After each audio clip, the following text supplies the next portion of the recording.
Samastipur college Samastipur बहुत ही famous है, आप सब लोग जानते होंगे। इस फील्ड में, इस ग्राउंड में आज बच्चे फुटबॉल खेलेंगे और आज बच्चे क्रिकेट खेलेंगे। तो उनके मैच के साथ साथ बहुत सारे अन्य स्टोरी भी है जो कवर कर रहे हैं। नीरव स्पोर्टिंग ट्रेनिंग सेंटर जो है, नीरव स्पोर्टिंग ट्रेनिंग सेंटर जो है, ये खेल के साथ साथ ही बच्चे जो है ये कोरोना काल में ना जाने हज़ारों पैकेट फूड के बांटे हैं गरीब लोगों के लिए। यहीं के बच्चे हैं जो खेल के साथ साथ इस ट्रेनिंग सेंटर में सामाजिक मुद्दों पर भी बच्चों को जागरूक किया जाता है, बच्चों को समझाया जाता है, बच्चों को सिखाया जाता है, क्योंकि आप समाज का हो और आपको समाज का ख्याल रखना है। तो आइए मिलते हैं, नीरव स्पोर्टिंग सेंटर के कोच से मिलेंगे, बच्चे से मिलेंगे और खिलाड़ी से मिलेंगे।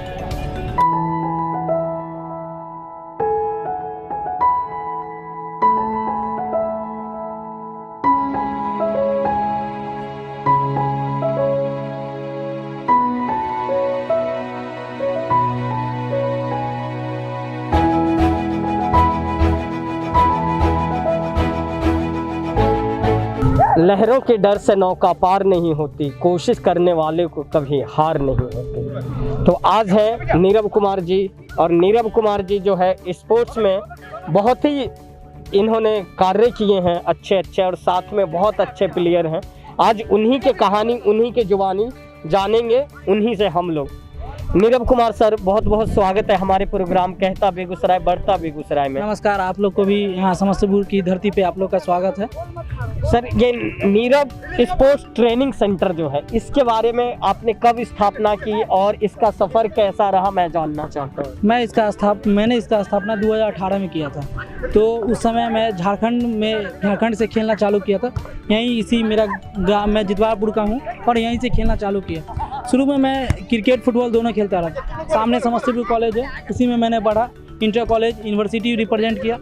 लेकिन कहीं ना कहीं किसी न किसी कारणवश से मेरा या मेडिकल इशू या कोई बोल दीजिए, उसके कारण हमें सक्सेस नहीं मिल पाए। लेकिन एक समय के बाद लगा कि जो चीज़ हम नहीं कर पाए, यहाँ के बच्चों के द्वारा और बच्चों का भविष्य हम बना सकते हैं। तो फिर 2018 में यहीं एक छोटा सा फुटबॉल मैच हो रहा था, तो बच्चों से खेलते देखे तो उसमें कुछ चीज़ की कमी लगी। तो हमने सोचा कि क्यों ना कि मेरे पास जो चीज़ है उसको किसी को दिया जाए। तो फिर हमने अपने एकेडमी का स्थापना किया। पहले फुटबॉल से शुरू किया, उसके बाद फिर जैसे जैसे बढ़ता गया, अभी बगल में क्रिकेट भी करवाते हैं, फुटबॉल क्रिकेट दोनों। और बच्चों का ना 1 रुपया किसी से कोई बच्चे कोई फ़ी नहीं लेते हैं, हम ये अपने खुशी के लिए करते हैं। दर्शकों, तो ये वाकई में अपने आप में बहुत बड़ी उपलब्धि है ये समस्तीपुर धरती के लिए। और समस्तीपुर ज़िले का मैं भी वासी हूँ, मेरा भी ग्राम दलसिंह सराय में, और आज मैं बहुत गौरवान्वित फील कर रहा हूँ। मुझे अपने धरती के लोगों पर बहुत गर्व महसूस हो रहा है। सर, सबसे पहले तो ये मैं जानना चाहता हूँ कि इनके माँ बाप के कैसा एक्सप्रेशन होता है जब इनके बच्चे खेलते हैं और जीतते हैं। तो शुरू में तो जब हम शुरू किए थे तो बहुत सारी आलोचना हुई थी कि या ये गेम खेल के बर्बाद हो जाएगा, ये हो जाएगा। धीरे धीरे अब जो गार्जियन पहले आलोचना करते थे, वही गार्जियन अपने बच्चा को लेके अभी आते हैं, बोलते हैं कि नीरव जी खिलाइए, घर में रहता खेलता है तो एक अच्छा माहौल। सबसे ज़्यादा चीज़ है कि हम अपने खिलाड़ी को ना शिष्टाचार मेंटेन करते हैं। Discipline is the main character of the life. तो सभी बच्चों में सबसे पहले जरूरी है कि डिसिप्लिन हो। गेम दूर की बात है, और गेम से अगर जुड़े रहिए तो डिसिप्लिन अपने आप मेंटेन होगा। और सभी गार्जियन इसी चीज़ से खुश हैं। हमारे ग्रामीण आते हैं, हमसे बोलते हैं कि आप अच्छा काम कर रहे हैं। शुरू में थोड़ा सा दिक्कत होता है, हर चीज़ नया करने में दिक्कत होता है। हम जब शुरू किए थे तो मेरे पास 2 बच्चा था, एक कैरी था और एक छोटा सा अभी था। शुरू जब किए थे तो अभी मेरे पास एकेडमी में लगभग 100 बच्चे हैं। छोटा वाला बच्चा 50-60, बड़ा वाला बच्चा 60। धीरे धीरे शुरू करते करते अभी जितने जो गार्जियन आलोचना करते थे वही अपने बच्चे को लेकर अभी आ रहे हैं और हमारे यहाँ दे रहे हैं। नीरव सर, ये जो आप जो कर रहे हैं, क्योंकि हमारे बिहार में ज़्यादातर लोग जो मानते हैं पढ़ोगे लिखोगे बनोगे नवाब, खेलोगे कूदोगे बनोगे खराब, कहते हैं। लेकिन आपने ये सोच को बदली है और लोगों में महसूस कराया है जो नहीं, बच्चे खेल कूद कर भी नवाब बन सकते हैं। तो मैं ये जानना चाहता हूँ आपसे, जो आपको कैसा महसूस हो रहा है, क्योंकि एक खिलाड़ी के लिए अपने राज्य के लिए, अपने देश के लिए खेलना एक सपना होता है। लेकिन किसी कारण बस आप नहीं खेल पाए, आप नहीं जा पाए, लेकिन आज 100 खिलाड़ी आपने खड़ा कर दिया खेलने के लिए। देखिए, खेलने और कूदने से खराब बनता ही हम मानते ही नहीं। सबसे बड़ा चीज़ है, अगर खेलते कूदते हैं तो आपका एक चीज़ है कि शरीर आपका मेंटेन रहेगा, फिजिकल मेंटेन। अगर फिजिकल स्ट्रॉन्ग है तो मेंटली आप स्ट्रॉन्ग होंगे ही, और मेंटली स्ट्रॉन्ग होंगे तो आप खराब हो नहीं सकते हैं। और रहा गेम के राज्य स्तरीय, तो सही बात है, मान लिया राज्य स्तरीय सब तो नहीं खेल सकता ना, जिसके पास अलग प्रतिभा होगी 100 में से 1 खेलेगा, लेकिन 100 बच्चा खराब तो नहीं होगा। एक शाम का टाइम होता है 4 बजे से लेकर 7 बजे तक, आदमी का दिमाग खाली होता है, उसी समय गलत सोचता है, तो हम उस समय को गेम में क्यों नहीं लॉन्च करें। अगर 4 से 7 में अगर आप ग्राउंड में रहिएगा तो गलत चीज़ सोचिएगा नहीं, तो गलत काम करिएगा नहीं। तो गेम से क्या जरूरी है, गेम कौन बोलता है गेम से खराब होता है? हमको तो नहीं लगता कोई गेम से खराब होता। अपने बोलने या सोचने में बहुत आकाश जमीन का अंतर होता है। बिल्कुल। और आपने मतलब नीरव जी एक खिलाड़ी ही नहीं, इनके साथ साथ एक अच्छे नागरिक बनाने का भी गुण देते हैं, और आपने कोरोना काल में बहुत सराहनीय कार्य किए हैं, तो मैं चाहूँगा उन कार्य के बारे में आप जिक्र करें हमारे जनता से। कोरोना काल में, पिछले साल भी कोरोना काल में हमारे नीरव स्पोर्टिंग की तरफ से हमने लगातार पिछले साल और इस साल भी, दोनों साल मिला के लगभग 60 से 70 दिन प्रति 50 लोग को राशन डिस्ट्रीब्यूशन का काम किया मैंने।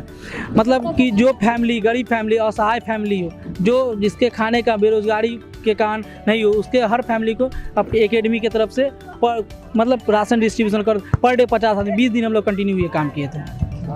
सर क्योंकि कोई भी गेम आज जो बोलता है फुटबॉल सस्ता या क्रिकेट महंगा है, क्रिकेट महंगा है, फुटबॉल सस्ता, लेकिन हर गेम अपने आप में महंगा है, लेकिन फिर भी आप इस चीज़ों को मैनेज कैसे करते हैं? अपने आप में बहुत बड़ी उपलब्धि आपके लिए। देखिए, सबसे पहले चीज़ है कि अगर आदमी सोच ले कि ये चीज़ नहीं हो सकता तो गलत है।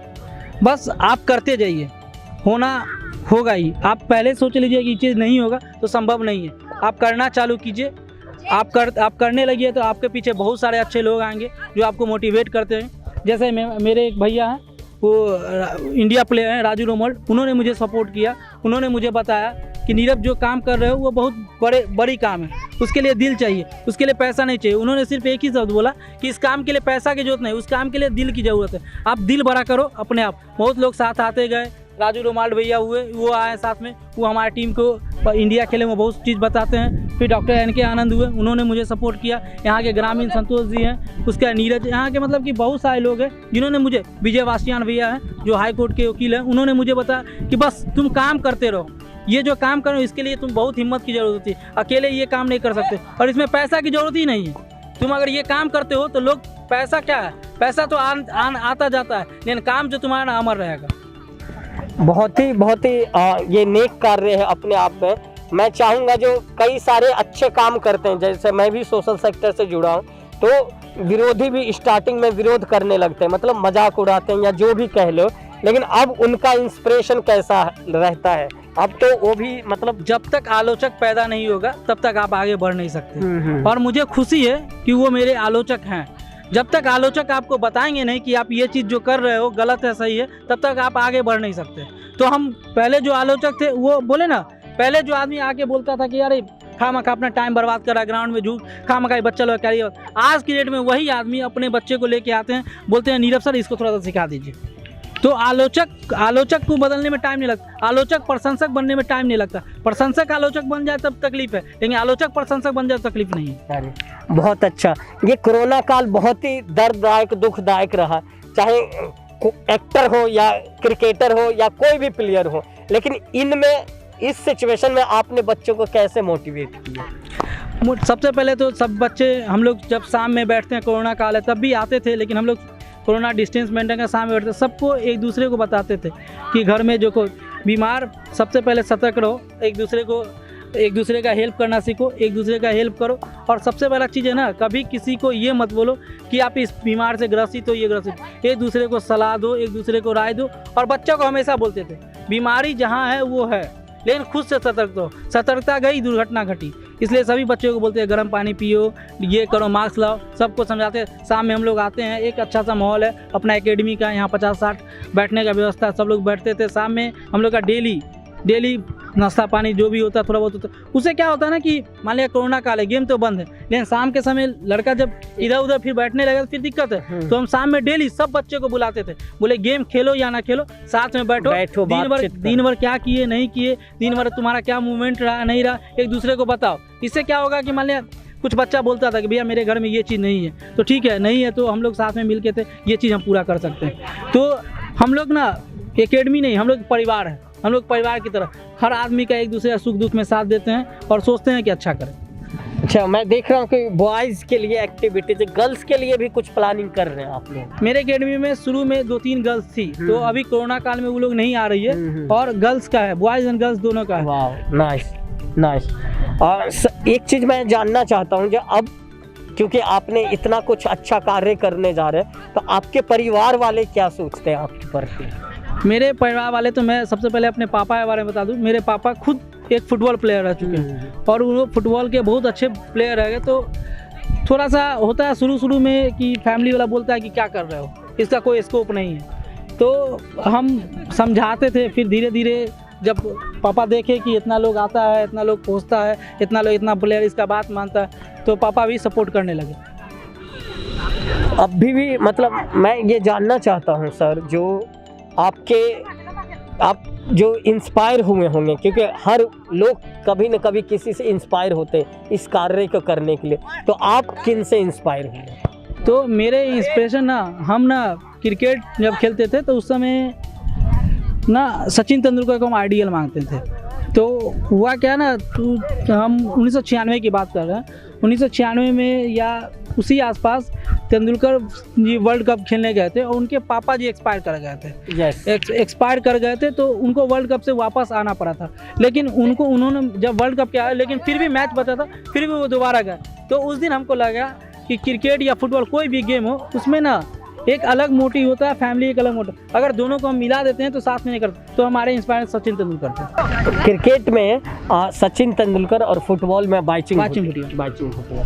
तो सचिन तेंदुलकर जी और बाइचिंग भूटिया जी, जो अगर आपके तक हमारे वीडियो पहुँचे तो ये बहुत बड़ी उपलब्धि है, जो आप लोगों के से इंस्पायर हमारे बिहार के जितवारपुर गांव के बच्चे होते। तो मुझे यही कहना है आप लोगों से, जो माँ बाप जो सोचते हैं ऐसे, जो बच्चे उनके खेलेंगे कूदेंगे बनेंगे खराब, पढ़ेंगे लिखेंगे बनेंगे नवाब, तो उनको इन्होंने गलत साबित किया है और कर रहे हैं। आप लोगों से मेरा अनुरोध है कि आप अपने बच्चों को भी ज़रा सा जो भी टाइम मिलता है उन्हें खेलने के लिए ज़रूर अवसर दें, ताकि आपका बच्चा भी कल को क्या पता वही बच्चा बाइचिंग भूटिया, सचिन तेंदुलकर या वीरेंद्र सहवाग बन जाए। बहुत बहुत धन्यवाद सर, हमारे प्रोग्राम में बातचीत करके अच्छा लगा। आप लोग का भी धन्यवाद, थैंक यू। हमारे बिहार के लिए बहुत बड़े फुटबॉल खिलाड़ी रह चुके हैं अपने समय का। सर बहुत बहुत स्वागत है हमारे प्रोग्राम में। धन्यवाद। आप इतने सारे नन्हे मुन्ने बच्चों को सपोर्ट करते हैं और इन्हें भी आप सपोर्ट कर रहे हैं, तो मैं चाहूँगा जो आपने जो इन बच्चों को सपोर्ट के लिए आगे आए हैं, बहुत बड़ी बात है अपने आप में। तो मैं जानना चाहता हूं कि सर आपका भी कुछ ना कुछ मोटिव होगा, या आपने ऐसा क्या कला देखा इन बच्चों में या इन सर में जो आप आगे आए मदद के लिए? कुछ सालों में फुटबॉल का स्थिति समस्तीपुर का समझ लिए तो जर्जर, मतलब कोई स्थान नहीं रहा। कुछ दिन से नीरव जो यहाँ अपना चाहे ये स्पोर्ट्स एकेडमी चलाते हैं, तो बहुत सारे गरीब बच्चा हैं जिसको लेके चलते हैं, और हमारा भी योगदान रहता है। जब समय मिलता है तो हम खुद ही चले आते हैं। डॉक्टर एम के आनंद सर, मैं तो आपको 5-6 सालों से जानता हूं, लेकिन पहली बार मुझे पता चली जो आप इतने अच्छे प्रोग्राम से जुड़े हुए हैं। मैं चाहता हूं कि आप चंद शब्द इन बच्चों के बारे में बोले, इन बच्चों के टैलेंट्स के बारे में बोले। मैं डॉक्टर रोशन सर का भी बहुत धन्यवाद देना चाहूँगा कि उन्होंने मेरे इस प्रयास में उन्होंने मेरा साथ दिया और नीरव स्पोर्टिंग क्लब में वो आप लोगों को भेजे। मैं ज़्यादा कुछ नहीं कहूँगा, बस इतना ही कहूँगा कि जो नीरव जी कर रहे हैं, मैं जानता हूँ कि जिस तरह मानसिक विकास के लिए शिक्षा की ज़रूरी होती है, उसी तरह हमारे शारीरिक मानसिक विकास के लिए खेलकूद भी ज़रूरी होता है। आज हम लोग जब तनाव में होते हैं, जब आज हम बड़ी कष्ट की ज़िंदगी में जीते हैं, वो आर्थिक हो या जो भी हो, उसमें एक खेल ही ऐसा गेम है जिसको हम जो है खेल के भावना से उसको दूर करते हैं। तो मैं धन्यवाद देना चाहता हूँ नीरव जी को, जो जिन्होंने इस तरह के बच्चों को फ्री जो एजुकेशन देते हैं, खेल के माध्यम से देते हैं, मेंटली ग्रोथ के लिए ये लोगों को समझाते भी हैं। और मैं सबसे पहले यहाँ के ग्रामीण को भी धन्यवाद देना चाहूँगा कि ग्रामीण लोग भी इनको बहुत समर्थन देते हैं। और जहाँ तक होता है हमसे, जब भी नीरव जी हमको बुलाते हैं हम आ भी जाते हैं। और मैं लास्ट में फिर से रोशन सर का धन्यवाद देना चाहूँगा कि उन्होंने आप लोगों को भेजा, और आपके माध्यम से ये आवाज़ उन लोगों तक पहुँचेगी जो खेल को शून्य की भावना से देखते हैं। और आने वाले समय में एक नीरव स्पोर्टिंग क्लब एक बहुत बड़ा इतिहास रचने वाले हैं, जिसके ऐलान मैं आपको कुछ दिन में करूंगा। और एक अच्छा सा गेम भी इधर होने वाला है, तो मैं चाहूँगा कि उसमें आप लोग फिर आएँ दोबारा और इस तरह बच्चों को लोगों का मनोबल बढ़ाते रहें।